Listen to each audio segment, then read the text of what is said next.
Welcome to episode 17 of Pinnacle FC. Gareth Wheeler, Jake Osgathorpe with you to look ahead to the weekend that will be across Europe's biggest and best domestic leagues. And it's a pleasure to say on this program that one of us, well, maybe both of us, have caught fire. My good friend Jake Osgathorpe last weekend, 3 for 3, his podium plays, all cashed. Well done, my friend. We said we needed a little bit of continuity, consistency in the fixture list, and that's what we've got. And Jake Osgathorpe delivering the results. Yeah, I mean, you can't just pat me on the back because, touch wood, you're going to have a midweek 3-0 as well. If Manchester City get over the line, we're currently recording, it's half-time 0-0, City at Juventus, and if City do get the job, then it'll be a clean sweep for yourself as well. So, yeah, fingers crossed that continues over the festive period where the games do come thick and fast, which means the plays come thick and fast. Yeah, all the markets that we use are available on Pinnacle. That could be 3+ money plays midweek in the Champions League. Last week I did hit Chelsea beating Spurs, both teams to score at a nice little number at +240. And like I said, yourself with a clean sweep. The Premier League is the league that's treating you the kindest thus far, isn't it? Well, yeah, to a certain degree, but I'm really enjoying the low goal lines in Spain at the minute. The last 2 weeks, I've had two winners on the low goal line. I think the first one was an over 2 bet, and this one was an over 2.25 in Osasuna versus Alaves. So, that's been a nice. It's been a nice little bit of digging, really. You see the low goal line, and you immediately think, why is it so low? And you do a bit of digging, and you're like, that shouldn't be so low. We've got a bit of value here, and there is another one this week in Spain. Not to put any spoilers out there, but there is a low goal line that I'm going to be attacking in Spain this week. I've won as well. I wonder if it's the same game. We shall see. Find out. Over the podcast, we'll give you a number of picks and plays, break down our thoughts using data provided by Understat in determining what our picks and plays will be for the upcoming match week. So here we go. Let's start off in the Premier League. And looky, it's a Manchester derby this week. Not necessarily at the right time for either club, but it's Manchester City hosting Manchester United. City are coming off another draw, 2-2 at Palace last week. They're playing, as Jake said, as we're recording this podcast on Wednesday at Juventus. They've gone over 2.5 in 8 of their last 9 games. They are 5-1-1 at home, but only 7th in terms of the expected point data provided by Understat. Manchester United coming off a 3-2 home loss. Andre Onana, just when you thought he'd figured it out, nope, not so much. 3 dreadful goals to concede as Ruben Amorim. I mean, it's really setting in the magnitude of the work that is required at Old Trafford these days. They do play at Pilsen in the Czech Republic on Thursday. Back-to-back losses now for Manchester United against Arsenal and Forest. I should remind you, and as a card-carrying Manchester United supporter, last time these two sides played one another, well, in a fixture that mattered. I'm not talking about the Community Shield. I'm talking about the FA Cup final. It went 2-1 in United's favor. How are you feeling about this fixture? Is it coming at the right time for one side more than another? How are you handicapping this game, Jake? Yeah, it's kind of come under the radar, actually. It's usually billed as quite a big game, especially over here. And I actually live in Manchester, and it's been very quiet, actually. If nobody would have told me, I would not have even known it was the Manchester derby this weekend if I was, not following so closely. But it's just a bizarre kind of set of circumstances, really, where you've got City that clearly aren't the team that we've seen for the last 3 or 4 years, and we've got Man United who are probably at the lowest ebb they've been for a while. I know that obviously new manager's in charge. We're not judging him on what's happened so far and what's going to happen in the next couple of months. It's going to be over, hopefully for his sake, a couple of years that he gets to reshape the squad, rebuild the team, rebuild the entire club. So so it's a bizarre one, but I've got to say, when I initially saw the handicaps, I was staggered that we could back Man City -1 at -106. And just for some context, the last couple of times we played at Manchester City, the handicap's been around 2. So you're telling me that Manchester City have got worse. I'll agree with you on that. But at the same time, Man United have got equally as worse. So how come the handicap has dropped by a full goal is what I'm struggling to get my head around. And like you said, City at home this season, 5-1-1. You look through the games that they've played, dominated against Ipswich, obviously just one shot. Brentford, it was a little bit tougher, but they still won the XG battle. They absolutely dominated Arsenal in that first half as well. They were unlucky to be 2-1 down. They were a little bit fortunate against Fulham, who I think are a better team than Manchester United at this moment in time, especially definitely well organised. Dominant against Southampton. First 25 minutes against Spurs, they should have been 2 up. Then the wheels kind of fell off. And then they were really good against the Nottingham Forest team, who just went to Old Trafford and beat Manchester United. So yeah, I'm just scratching my head a little bit as to why the handicap is just 1, which ultimately means that if we back City, if City win the game by a single goal, we get our money back, which is the added security. If they win by 2 or 3, we get a full payout at -106. Whereas in recent years, we needed Man City to win by 3 goals just to get a winner. I think that's a solid play, -1 Asian handicap. And you factor in, you mentioned that United play Thursday away at Czech Republic against Pilsen. Short turnaround. We know Amorim has been rotating his squad pretty heavily for these matches, which, is a good thing for him because he can see what these players are about, what players he wants to keep, what he wants to get rid of. But it's bad for the continuity of the team and trying to find a rhythm in what is an unfamiliar system for most of these players. So all of that is massively concerning ahead of a trip to a City team that, ultimately have still got an unbelievable amount of firepower to expose this United high pressing system that is just not clicking just yet. So yeah, I think -1 on the handicap is a nice play. If you wanted something a bit bigger, City to win and both teams to score at +170, which it speaks for itself really, because City, they can't defend. They're conceding a lot of good chances. Even they kept a clean sheet against Forest. Chris Wood missed an open net pretty much, running through one-on-one. And United have scored. The only team they've not threatened really is Arsenal, and Arsenal, you could argue, are probably up there for the best defence in the league. So, yeah, they're the 2 plays, but obviously very pro City. You nodded along when I said City win and both teams to score. So thanks for teeing up my play at +170. When I was doing the research on Tuesday night, it played at +182. So, great minds think alike. We'll see about that. I'll give an explanation why I think the spread is where it is. It's because City right now have a little bit of a defensive crisis. Rico Lewis is suspended for this game, and they only have 3 fit defenders, first-team defenders with any kind of experience. And that's Vardiol and Diaz and Walker. Akanji, big question mark. He's likely out. Stones, Ake, it's starting to become problematic. And this is a team that isn't very good defensively anyways. Kovacic was back in the team. Or at least in the 18 for the game midweek. So he's a player that can maybe come in and play a certain type of defensive role for this team, but they're just not very good defensively. That's my only explanation why the handicap is where it is. Manchester United, the 11th best team in terms of expected points away, 1-3-3. They've only conceded 7 goals. They've only scored 6. But the XG, 11.26 to 13.65 expected goals against. They're somehow, Andre Onana has been playing out of his skin away from home. So, does this continue against the City side that can score goals for fun? I don't think so. City doesn't have a clean sheet against United in their past 3 meetings. United doesn't have a clean sheet in their last 9 against City. They've gone over 2.5 in 7 of their last 8. Both teams to score in 7 of 8. And both teams to score has played in the last 4 games between these 2 teams played at the Etihad. 4-1, 6-3, 2-1, 3-1. I think it can follow suit this weekend and make it a high 5. So let's back both teams to score, City win at +170. I think that's the most likely scenario, Jake. So, likewise, we're looking at this game the same way, just different plays for the both of us. Anything else this weekend?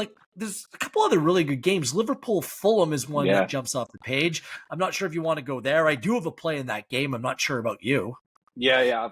It's probably one of my favourite picks of the week, to be fair, is... I think you're going to nod along. It's under 3.25 goals at -110. I'm absolutely staggered at how high this line is. So for this bet to lose, we'd need 4 goals in the game. If the 3 goals, we make a half loss. I'd be, staggered if there's that many goals in this game. For the context of the season so far, 11 of Liverpool's 14 have gone under 3.5 goals this season in the Premier League. 10 of 15 of Fulham's have gone under 3.5. At home, Liverpool have gone under 3.5 goals in 7 of 7. Games are averaging just 2.3 goals per game at Anfield, which is incredibly low. It just goes to that narrative of them controlling things and winning very, very almost a canter, but a control canter. And away, Fulham have gone under 3.5 in 6 of 7, with their away matches averaging just 2.1 goals per game. Again, a really, really low total.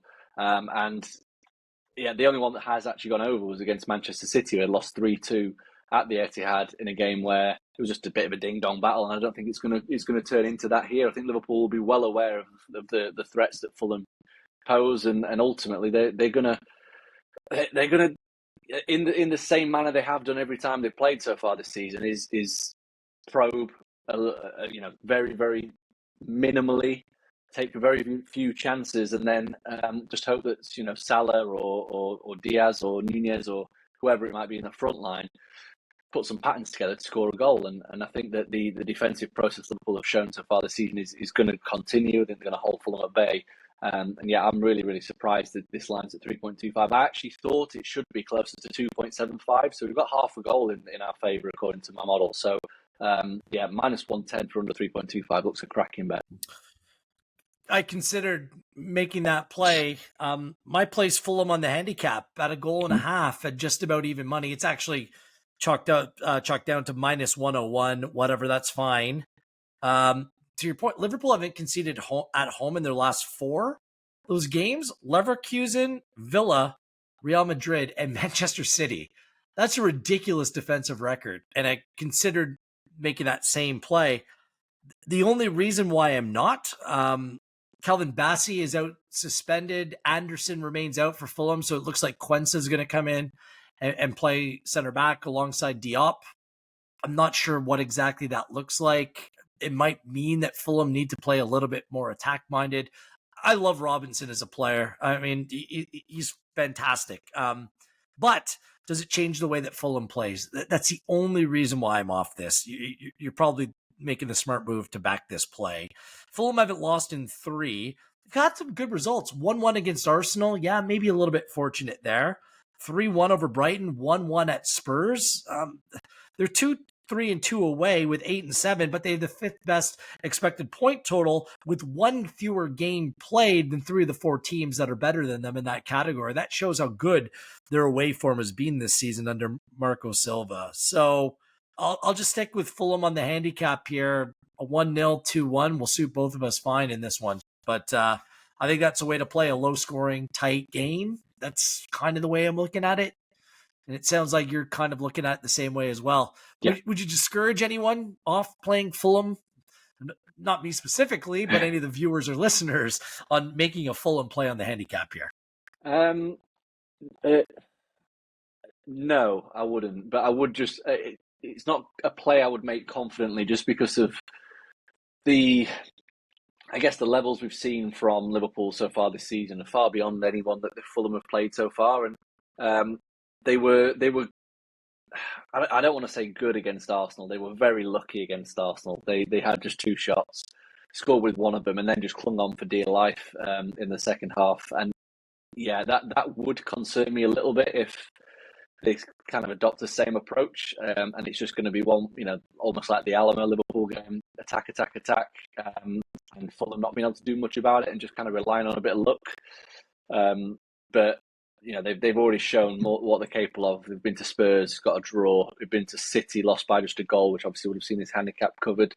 So yeah, they're definitely a team that I like. I mean, the underlying data they're putting up so far this season has been really good. Expected points has them, I think, 6th in the league. So yeah, I can see where you're coming from. I wouldn't be brave enough to make that play though. Okay, what else are you looking at in the Premier League this weekend? So I'm absolutely in love with this bet in the Wolves versus Ipswich game. It's a massive, massive clash at the foot of the table.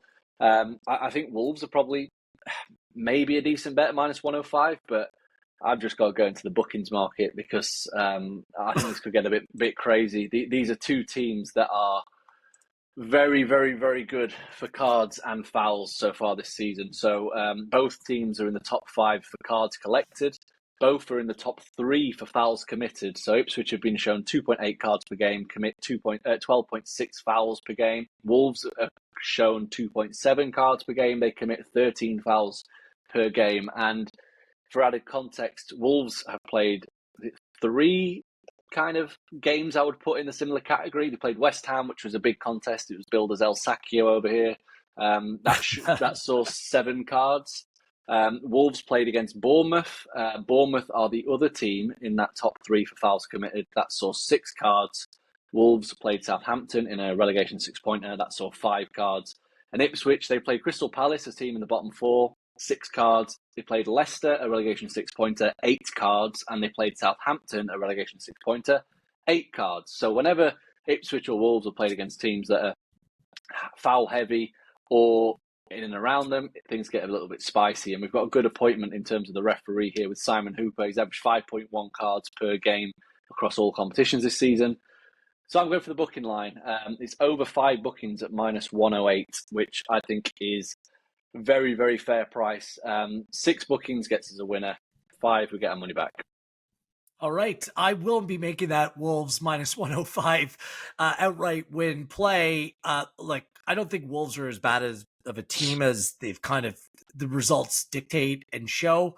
What I do know is that Ipswich Town away from home are absolutely dreadful. They have no clean sheet in 11 overall. But away from home, their expected point total is 3.57 across 7 games. That's the lowest number in the Premier League. 1, 2, and 4 overall. They've conceded 15, but their expected goals against, the worst in the Premier League at 19.74. So it's a bounce back spot for Wolves. I think it's the perfect fixture that they can have coming off that disappointing loss to West Ham and the emotion of it and everything. This is the game that they need, and this is a must-win game for Wolves. I wouldn't discourage anyone off the team total. Wolves over 1.5 goals at -114 either, but -105. Wolves to win is my play. What else? You have one more play in the Premier League, I believe. What is it? Yeah, it's kind of nicking your play from last week. Chelsea to win and both teams to score. +144. They're at home to Brentford. We've touched on it a little bit in terms of Brentford, that their schedule has just been really, really weird so far this season. 7 away matches. They've played 5 of last season's top 8. So after this game, they'll have played 6 of the top 8 in the first 8 away matches, which is pretty staggering. I mean, fortunately for them, they've played bottom half teams across all their home matches so far, which is the strange balance of the schedule. But interesting that Brentford, they've played away in those matches. They've lost against all of the aforementioned top 8 teams from last year: Villa, United, Spurs, City, Liverpool, and they've lost with both teams to score landing in 4 of those. And I think that Chelsea, ultimately, they've only kept 1 clean sheet at home in the Premier League, just 3 clean sheets in 15 games. We saw last week against Spurs that they are very vulnerable at the back, especially without Fofana, who I believe is still out.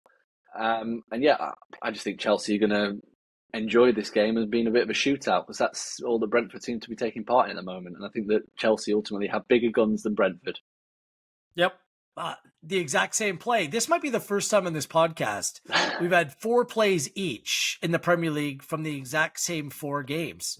That's my exact play. Chelsea to win and both teams to score. Brentford's a very good team, but I mean, at home, they're unbelievable. The best team in the Premier League, 7-1-0, 26 scored, 14 conceded. Away, 0-1-6 with an expected point total of 4.31. The fact they have played tough teams, bears consideration here.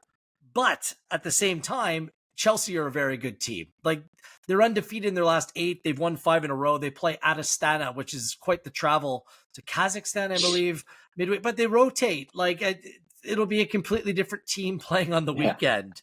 And Fofana's really the only significant injury. Neto is out, but I mean, they have so much depth in those wide areas that it doesn't bother me. I mean, Brentford away from home, an expected goals of 6.51 to 16.17 away from home. And at home, 19.38 to 11.38. It's just wild, the metrics home versus away for Brentford this season. So you bet them at home and you bet against them away. That's the model. That's where it's at right now. But they can certainly threaten Brentford Brentford can certainly threaten Chelsea in terms of at least scoring. Brentford, by the way, Chelsea's lost to Brentford the last 3 times they played, so they kind of owe them one as well. And I'm sure that'll be in the back of their mind. But this is a Enzo Maresca team. It's not whoever their rotation of managers was before. Maresca's got them playing very well at plus 144. Just want to mention really quickly, the market's not up yet. Both teams are scoring over 2.5. For Brighton Crystal Palace, I think it's worth the look in that game. Typically, these two teams play. It's a little bit of a rivalry in its own right. Both teams to score have played in 7 of their last 8 meetings. Brighton, both teams to score has played in their last 8. They've gone over 2.5 in 7 of 8. And Palace coming off the 2-2 against City. They've turned around their season, 3-4-1 overall. They're getting fit, and both teams to score has played in 5 of 7 overall. So I think that's the play in that game. It just depends what the number looks like, whether I will be involved this weekend or not. Reminder, check all the markets on Pinnacle. BetSmart, Bet Pinnacle, the best prices on market. Okay, that's it for the Premier League. I just have the one lone play in La Liga. Now I'm very curious whether we're going the same direction, because I'm going over the total in this match as well. Let's see if we continue this trend of being on the same teams and the same games this weekend. What are you looking at, Jake? So I'm looking at Espanyol versus Osasuna. Over 2.25. We're getting plus 103. It looks a big old price and a low goal total. I mean, Espanyol matches so far this season averaging 2.9 goals per game, 2.94 XG per game. So they're scoring in line with what to expect. But at home, their average increases to 3 goals per game, and they've gone over 2.5 in 5 of 7 home matches. Osasuna so far this season have gone over in 9 of 16, and their matches are averaging 2.9 goals and 2.85 XG per game, which has me believing that the goal line should be at 2.5 as opposed to 2.25. So I'll gladly take that extra quarter of a goal and cheer on, a 2-1 or a 3-1, which I think Espanyol delivered for us a couple of weeks ago. Okay, different game for me. Atletico Madrid, Getafe over 2.25 at plus 108 for me. Atletico Madrid are on fire right now. Like, I really like this team. I know that Julian Alvarez cost a lot of money, but he is a top striker. They won 3-1 in the Champions League today. That make it 10 wins in a row. They've gone over 2.5 in their last 6 games. They're 6-2-0 at home with 24 combined goals, but their XG in those games alone just for them is 21. And I think it's going one direction after a relatively slow start to the season. Getafe's been an underside, and maybe that explains why the number is where it is. They're overall just 11-13, 11 scored, 13 conceded in 16 games played, but their XG 16.7 to 18.41. They're underproducing, underscoring in terms of what their data actually shows. And away from home, that's particularly the case. They're a bad team away from home, 0-2-5, 3 goals scored, 9 conceded, but the XG is north of 6, and the expected goals against is just about 14. A reminder, if you want to add Atletico Madrid to win to any of these bets, they haven't lost to Getafe in their last 20 games, over 2.5 in 6 of 7, and both teams' scorers played in 5 of 7. Their last 6 meetings, 2-1, 4-3, 3-0, 1-1, 3-3, 3-0. So just the one under over the course of that span. So I think that's a savvy play this weekend if you're looking at the totals in La Liga. All right. I will just, before we move on. Yeah, go ahead. I think, it's gone massively under the radar, the fact that Atletico Madrid are only 3 points off the top of the Liga. Massively under the radar. Questions surrounding, Jude Bellingham limped off. Kylian Mbappe left the game midweek. Barcelona, I still think they're a top side, but defensive question marks a little bit when it comes to their overall play. It might be worth a look because plus 650 to win the title, Atletico Madrid right now. It's just gone massively under the radar. They've got a game in hand, and they're 3 points back of Barcelona. So win that and you go level, and all of a sudden we've got a very, very tasty title race in the Liga. All right. It's going to be tasty in Serie A. This season has been really good thus far. Let's just skip to the Monday fixture. It's Lazio and Inter. I mean, 2 teams that are right in the mix. Lazio, 9-1-1 over their last 11 in all competitions before they play their European fixture this week. Inter, they're 4-2-0 away from home. They're tied for third place. What they did at Leverkusen, they lost the game. I mean, no real jeopardy in the Champions League for them losing that game. But Martinez, Barella, DeMarco, none of them started that game. I kind of feel like they had eyes on the weekend. Like, if they want to really put themselves in a solid place to win Serie A, like, this is a big game upcoming for them.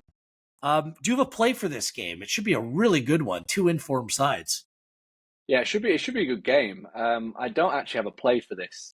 Lazio, they're absolutely on fire at home. 6 wins and 1 defeat, best home record in Serie A.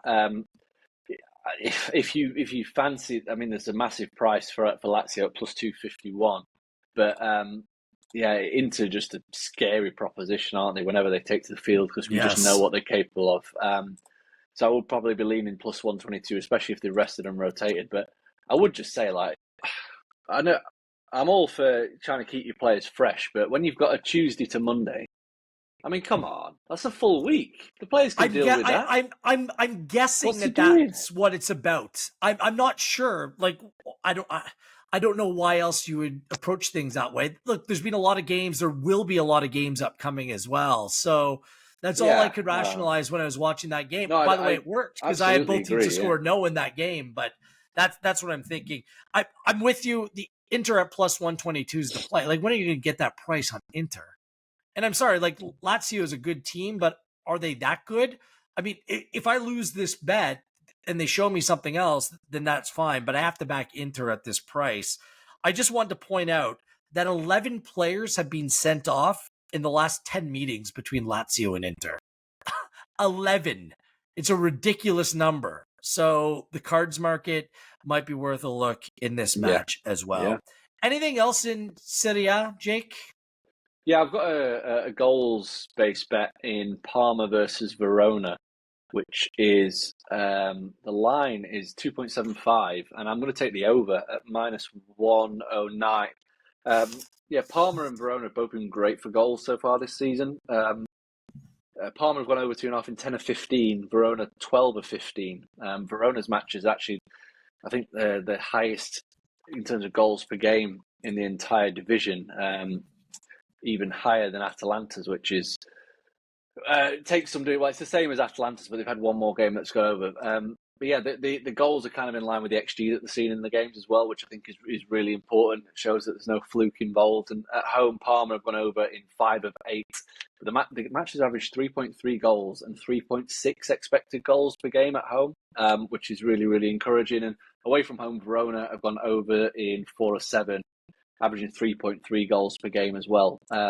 So yeah, I quite like the over in this one. And it's not a relegation 6-pointer per se, because you've got from 11th down to 18th where Verona sit. There's 4 points between them, so it's not like there's massively cut adrift like in the Premier League. It's quite bunched, but I do think there is a great opportunity for them to beat a team that are also down there. And generally, especially with Parma, we've seen those kind of games go over regular this season, so I'll be taking the over.